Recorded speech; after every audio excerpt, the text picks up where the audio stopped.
Dance Your Heart on Fire podcast, episode number 39. It's really a magical thing when you're able to dance on the same sheet of music as your follow. You guys are both listening to the same song, and I know for the follows, you can't just tune out the music and just follow from the instructions that's going on, because if the leader is super musical, he's also hearing the sounds and the music and things like that. And if you're able to adapt or form or shape your steps or your posture to the different sounds that you have in the music, I feel it adds a really cool dynamic to your dancing at that particular point.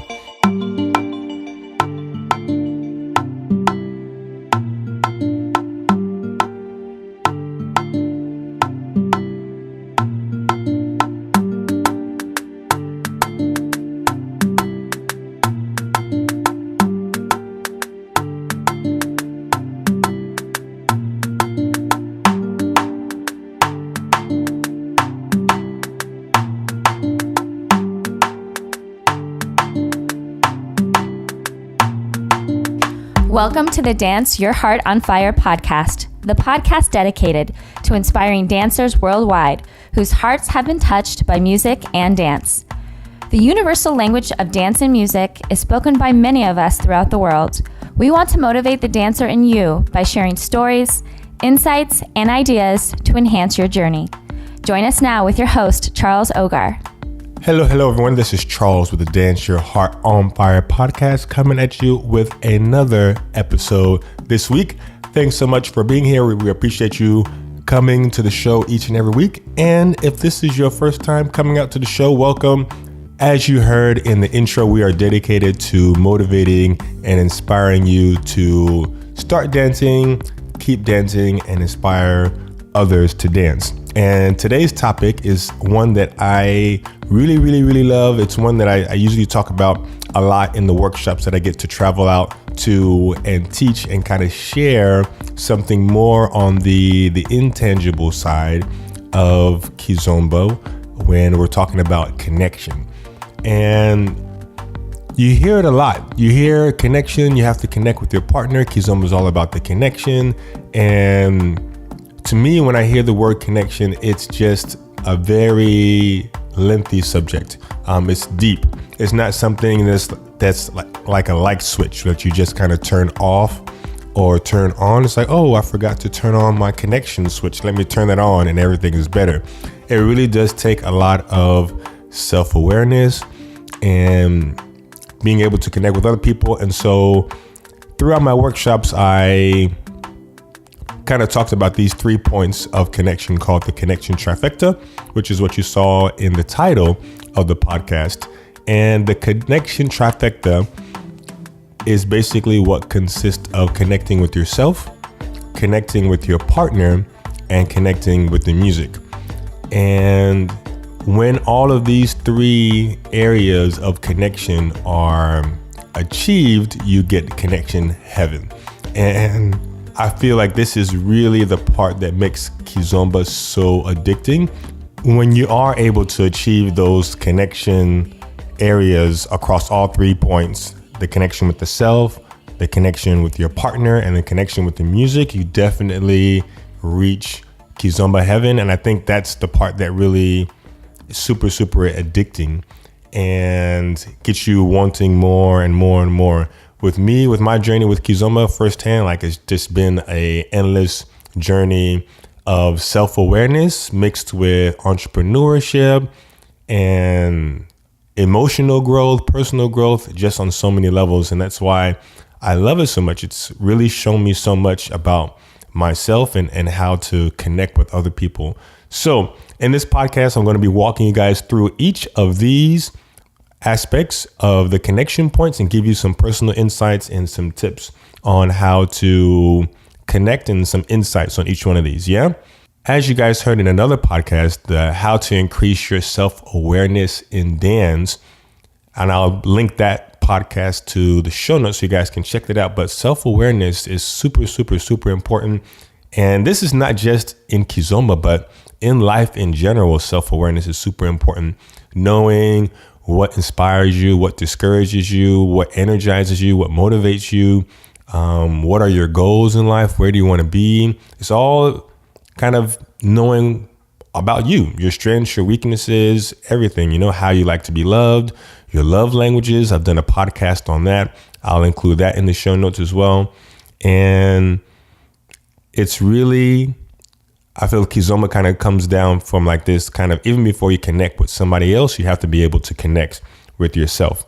And I feel to be able to even listen to yourself, you have to be present. You have to be in a moment where you are present and calm and you're able to listen to yourself. And I know that's easier said than done. I know Kizomba's also inspired me to start meditating as well. And I've also heard from a lot of friends that Kizomba can definitely be like a meditative dance, So being present, being calm enough to listen to yourself, not worrying about what's going on in the future and all the things that you have to do, nor are you worrying about mistakes that you've made in the past or previous things or anything like that, just in the now. And I know a thing that really helps that to kind of link the mind, the body, and the spirit is the power of just breathing, just focusing on just really being in the now and really inhaling and focusing all the air coming in and then exhaling, having all that coming out. It's really powerful when you start to do that over and over and over and trying to calm your mind. With me personally, I'm definitely a thinker. My mind is always racing, thinking about all the things that I have to do and things I have to accomplish. And sometimes it's really helpful when I'm able to just sit for like 10 minutes and just focus on breathing in and out. I use a meditative app called Simply Being, and I'll include a link for that in the show notes as well, so you guys can check it out. I'm not sure if I paid a couple of bucks for it or not, but it's a guided meditation, and that really helps out for me because if I just listen to like soft music or something like that, like the shores or waves or something like that, my mind will race too much. And having the guided meditation really helps me to kind of pull me back and focus on being in that present moment for the awareness. And this awareness lets you become aware of your physical state. Do you have any tension in your body, in your neck, in your back, in your arms? Are you aware of your emotional state? Are you happy? Are you calm? Are you tense? Are you angry? All those things are super, super important.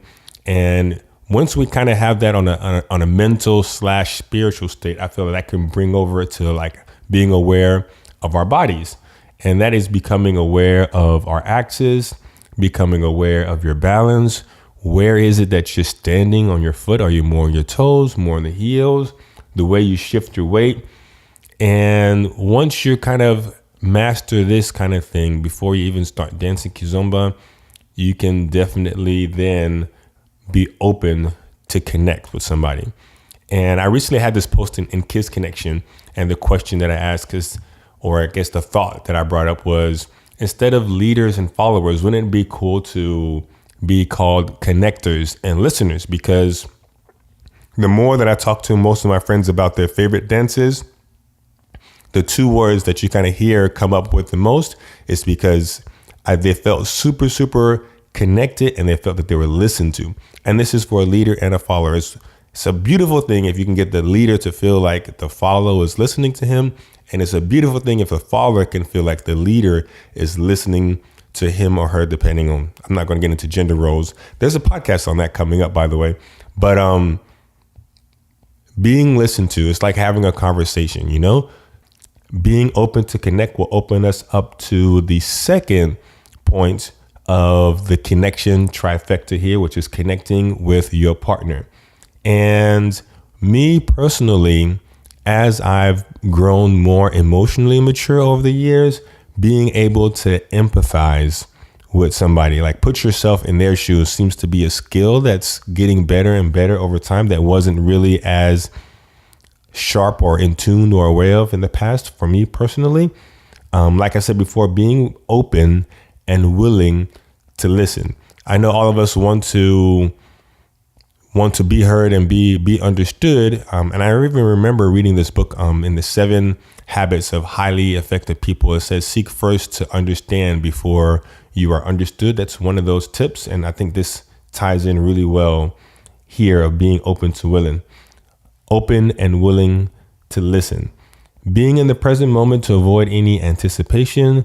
This definitely applies to the follows. I've taught plenty of private lessons to where the follows are anticipating and they're trying to guess what's going to happen, which means that you're more future focused and not in the now. But what are we doing right now? You're worried about where I'm going, but where are we right now? And then on the flip side of that, being in the present moment and not in the past, sometimes you make a mistake or you stumble or you fumble or something like that, and you hold on to that and you let that dictate the rest of the dance, when I feel it'll be so much more beneficial for you to let that roll off of your back. Kizomba, especially when it's danced like on the social dance floor, it is completely improv. It's freestyle. It's almost like a hip hop thing. It's not like salsa or bachata where we have like this set 8 count basic step. It's really step by step. Everything has to be led and super clear and things like that, So are you both willing to make the best out of these few moments that you guys are going to share together that you're never going to get back again? It's really simple things. Oh, you want to dance? Okay, let's dance, But if you look at it kind of at a more, I guess, lifelong process or lifelong view, you guys are getting ready to share a few minutes of your life that you're never going to get back again. So despite the person's skill level or things like that, it'll be so cool if you came at it from the perspective of let's make the best of this moment in the meantime, Creating a safe environment, I feel, also leads into that, If you're coming at it, let's make the best of this, and then you're willing and open to connect. You're not coming at it with any expectations, and you're able to create a safe environment for that person to trust and feel you and be calm and relaxed in the process. I've told many leads in my workshops before you even try to lead your follow through the steps, you want to gain her trust. Show her that you're there with her. Show her that you're going to listen to her. Show her that it's okay if you make mistakes or anything like that. You're not going to be judged. And show her that you're going to kind of almost protect her to a degree so she feels safe. And I feel like once a follow feels super safe and comfortable, kind of like a teddy bear mode, like even if they're in closed position, you have kind of like full chest contact, being kind of like that teddy bear to where she can just feel safe and relax. And that will make her so much easier to lead on the dance floor. Yeah. And I feel like this is another topic, and I like to expand upon this with some other follows with some podcasts that I have coming up. But even having the leads able to listen to their follow and creating opportunities for them to add to the dialogue. If dance is a conversation and the leader is kind of taking the lead role to start that conversation, the follow is listening, she's following. But if it's a conversation, and the Kizomba is a freestyle dance, meaning that you don't have to be anywhere at any particular time. It is simply a choice for us to slow down, stop, and listen to our follows. Let's see if she wants to feel something in the music, the way that her body's moving, the way that she's flowing. You guys are kind of meeting each other halfway in that regard. But I know we certainly have a tendency to just lead and think about the patterns and think about the footwork and the tricks and the music and all that kind of stuff. But you have to make sure that she's there and she's coming with you. And I feel like there's so much opportunity for the follows to kind of express themselves if those opportunities are present. And the only thing that's stopping those opportunities from being present is the decision to do so. Because in Kizomba, like I said, there's no particular step that I have to be on any particular count.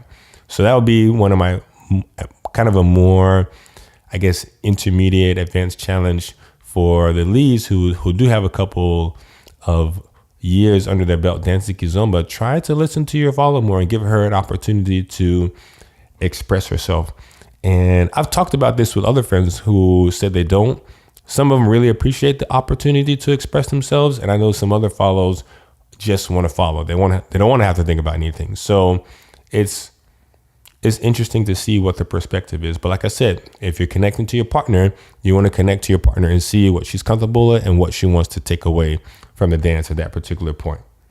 I think another important point to highlight with connecting with your partner is kind of like your frequency, your vibe, your personality, your the energy that you emit as a person is also super important. I'm an instructor, so I'm a huge advocate for taking workshops, taking lessons, taking classes, taking privates, all those kind of things. And that aspect of it is super, super important. But then also the emotional aspect of it, of having the right attitude and having the right vibe and things like that. Skill does not necessarily mean that you're going to connect with everyone the same way. I've had some amazing dancers with followers who are pretty limited, like they're just barely learning their saidas, but we kind of vibe on the same frequency. Whereas on the flip side, I've had plenty of dances to where the follower is super skilled, international, well-known, but I don't feel like she was really connecting. Have you been looking to level up your Kizomba, but you don't have the local instructors to take you there? So just because you're able to connect well with one person doesn't mean that everybody else is going to be able to. Or are you looking for Kizomba lessons that you can take on your schedule and the comfort of your home?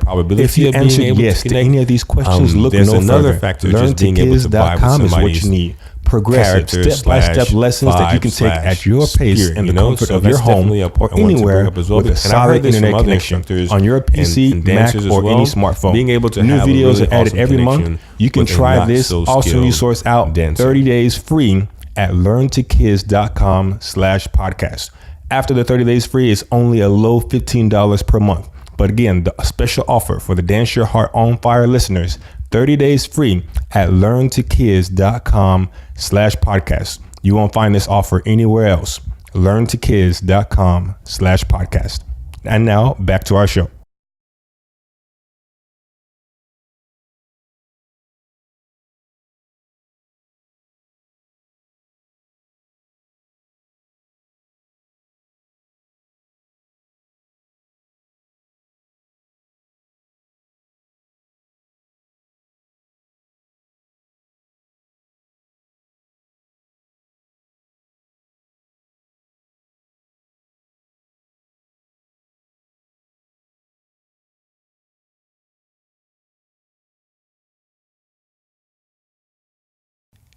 And this brings us to our final point for the Connection Trifecta, which is the music. The music that we have in Kizomba is so amazing. We have a wide spectrum of a lot of different things. And the more I study the history of Kizomba and Semba and the Palab countries, there's so many rhythms that you hear being announced and how they've all kind of influenced each other, from zouk to soca to reggae to salsa from the Cubans to mazurka to coladera. And there's just so many rhythms in the history of Kizomba that has brought us what we have today. And I know today we kind of have ghetto zouk, we have instrumentals, we have tarasha, tarashinha, tarasho. We have the hard-hitting tarashas now, like that are really popular in Paris. And it's just amazing how wide the spectrum is, from something that can be super, super romantic and slow and sensual and taking your time to something that's like almost like high energy hip hop that has you kind of jumping up and down. So the energy that is emitted from the music, for my leaders and for my followers, you want to let that kind of almost wash over you or inspire the movements that you're going to be dancing. It's really easy, especially for some of the newer dancers, is to just step on tempo. And stepping on tempo is the simplest form. It's like just have to be on the beat, But especially when we move closer to the urban world, we definitely have a lot more opportunities to express the music because it's moving a lot faster. And there's more to play with in that song. So the urban kizomba isn't necessarily like faster, because you can have slower sounds, you can have higher sounds, but the instruments that are there, it is definitely more accepted, I guess, if you will, for lack of a better word, to to definitely play with the music and be creative in the expression of the music that you have. So it's really a magical thing when you're able to dance on the same sheet of music as your follow. You guys are both listening to the same song, and I know for the follows, you can't just tune out the music and just follow from the instructions that's going on, because if the leader is super musical, he's also hearing the sounds and the music and things like that. And if you're able to adapt or form or shape your steps or your posture to the different sounds that you have in the music, I feel it adds a really cool dynamic to your dancing at that particular point. I've talked with a few friends and they've said or commented that it's like the lead can use the follow and her energy, his or her energy, as a paintbrush to paint his interpretation of the music on the dance floor. And that's just really, really awesome to be able to experience and have the follow that is willing and able to connect to the music on that level. Yeah. And with the musicality aspect of it, every song has its own unique energy, its own unique sounds. And that's why you're able to recognize a particular song that's different from all the rest of the songs, even in the genre of kizomba. So if every song is unique, my philosophy towards that is what are you going to do, or what are you going to lead, or what are you going to play with in this particular song that you wouldn't have in another song that to make that song unique, you know? And I'm going to be creating a musicality course here to kind of expand on this topic even more. But musicality, I feel, is like the holy grail of dance. You want to get to the point to where the music is flowing through you and your follow, inspiring different movements and flares and things like that to help you become one with the music. And I know that particular sentence, becoming one with the music, is something that's super, it's easier said than done for sure. So that is going to give us the 3 areas of the Connection Trifecta. We covered tips and ideas and insights with connecting with yourself, with your partner, and with the music. All of these are super, super important. And as you saw, guys, like I didn't talk about the technical steps. These are kind of like just things to use to help out and become more connected on the dance floor. And I think as you guys become better and better Kizomberos, and these topics and concerns are not something that's limited to Kizomba at all. It's just dance in general, especially with partner dancing. So I hope you guys really enjoy the podcast. Be sure to subscribe with us on iTunes or with your iPad app. And we definitely appreciate any social media sharing on Facebook, on Snapchat, on whatever platform you're on. Feel free to share the info with this particular podcast. And we will see you guys next week. Thank you for checking out the Dance Your Heart on Fire podcast today. Be sure to check out neokizomba.com for links to everything that we chatted about today, as well as some awesome free resources to enhance your Kizomba journey.